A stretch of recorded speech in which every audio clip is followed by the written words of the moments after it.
Rajkot સિવિલના neurosurgeon પર હુમલાનો મામલો જુનિયર ડોક્ટર એસોસિએશન દ્વારા હડતાલનું એલાન। આજથી 300 જેટલા ડોક્ટરો હડતાલ પર ઉતર્યા। ઇમરજન્સી સેવામાં જ જુનિયર રેસિડેન્ટ ડોક્ટરો કાર્યરત રહેશે। 28મી ડિસેમ્બરના રોજ મારામારીનો બનાવ બન્યો હતો। ડોક્ટર પાર્થ પંડ્યા પર જયદીપ ચાવડાએ હુમલો કર્યો હતો। જયદીપ ચાવડાનું રિકન્સ્ટ્રક્શન કરવામાં આવે તે માંગ છે। પ્રદ્યુમનનગર પોલીસ દ્વારા આરોપીની શોધખોળ શરૂ કરાઈ। સીસીટીવી અધૂરા છે તેવો પરિવાર દ્વારા આક્ષેપ પણ કરવામાં આવ્યો છે। રાજકોટ સિવિલ હોસ્પિટલમાં જે ન્યુરોસર્જન ડૉક્ટર છે તેમની ઉપર જે મારામારીની ઘટના બની હતી ત્યારબાદ આજથી ડૉક્ટરો છે તે હડતાલ ઉપર ઉતર્યા છે। મેડિકલ કોલેજની બહાર આ તમામ ડૉક્ટરો હાલ એકત્ર થયા છે। દ્રશ્યો જોઈ રહ્યો છો તેમાં બેનર્સો લાવવામાં આવ્યા છે। ડૉક્ટરો સામેનું જે વાયોલન્સ છે તે અટકાવવામાં આવે તેવી માંગ કરવામાં આવી છે। જોકે બીજી તરફ જે ફરિયાદ પણ દાખલ કરવામાં આવી છે જેણે ડૉક્ટર ઉપર હુમલો કર્યો। ડૉક્ટરો છે તેમની સાથે વાત કરીશું, તેઓનું શું કહેવું છે। બેન, શું કહેશો, શેના માટે ખાસ हड़ताल पाड़ी है, शू मांग है? हमें एक्चुअली हमारे जो सीनियर रेजिडेंट हैं न्यूरो सर्जरी के, उनके साथ फिजिकल वायलेंस हुआ है, उसके अगेंस्ट हम लोग खड़े हैं। ये बहुत कॉमन अकरेंस हो गया है। हम जैसे लोग जो हिंदी बोलते हैं, अगर गुजरात में आए हैं, अपने हमारे पेरेंट्स ने एक भरोसा करके हमको यहाँ भेजा है, पर किसके भरोसे? वारंवार આવી ઘટનાઓ સર્જાય છે, વારંવાર આવી રીતે આંદોલન થાય છે, છતાં કાંઈ રિઝલ્ટ મળતું નથી। બરાબર, એના કારણે આ વસ્તુ લોકોને એટલો પાવર મળી જાય છે આ વસ્તુ કરવા માટે। જે ડૉક્ટર 48 કલાક 36 કલાક ડ્યુટી પર હોય છે એના અગેન્સ્ટ આવી રીતના વાયલન્સ કરવું, દેટ ઇઝ કમ્પ્લીટલી અનજસ્ટિફાઈડ, અને અમે એના અગેન્સ્ટ અહીંયા ઊભા છીએ આજે। હા, એ જ છે કે અમે આટલી જવાબદારીથી બધી ડ્યુટીઝ કરી રહ્યા છે। બરાબર, અમે ખાલી પેશન્ટ જોડે એટલું જ એક્સપેક્ટ કરીએ છીએ કે એ બસ અમને સમજે। આ રીતે વર્તાવ કરવો એક ડૉક્ટર જોડે એ માન્યમાં નથી આવતું। અમારી માંગો એ જ છે કે જેને આ વસ્તુ કરી છે એ વ્યક્તિને પકડવામાં આવે, એ વ્યક્તિને બધાની સામે એ ડૉક્ટરને માફી માંગવાની જરૂર છે।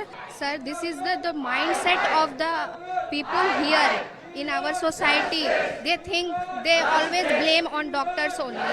They think that they get so violent on us that every fault is the blame they. So that the act was the criminal. He is a criminal and we want that he should be put into jail.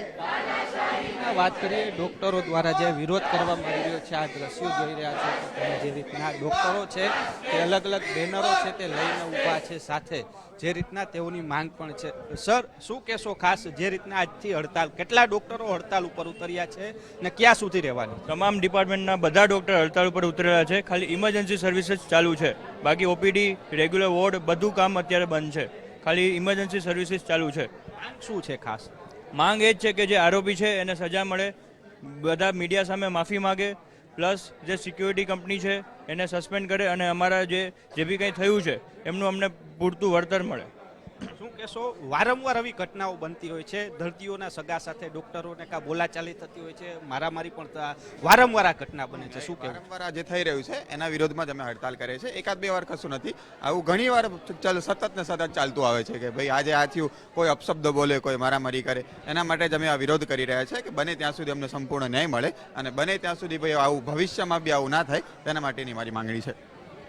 ડોક્ટર્સો છે તે અલગ અલગ play cards લઈને ખાસ ઊભા છે। જે દ્રશ્યો હું બતાવીશ કે નો સેફટી નો હેલ્થ કેર, આ અલગ અલગ બેનર્સો સાથે જે જોઈ રહ્યા છો ઊભા છે ડોક્ટર્સો, ને તેઓની માંગ છે કારણ કે વારંવાર રાજકોટ સિવિલ હોસ્પિટલમાં આ પ્રકારની ઘટના બનતી હોય છે, સિક્યુરિટી ગાર્ડ હોય છે છતાં પણ તેમને સેફટી નથી મળી રહી।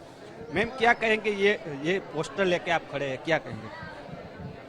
अगर एक डॉक्टर के लिए उसकी वर्क प्लेस सेफ नहीं है तो उसकी सर्विसेज प्रोवाइड करने का कोई मतलब नहीं है, क्योंकि सबसे पहले हमारी वर्क प्लेस सेफ्टी इम्पॉर्टेंट है। कुछ भी इशू होए, physicality is not at all accepted. आप फिजिकल असॉल्ट नहीं कर सकते हैं, वही कहना चाहेंगे।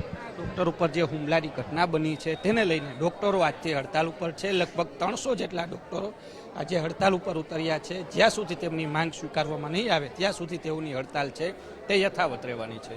કેમેરા પર્સન દેવજી રંગાડિયા સાથે રહીમ લાખાણી, ગુજરાત ફર્સ્ટ, રાજકોટ।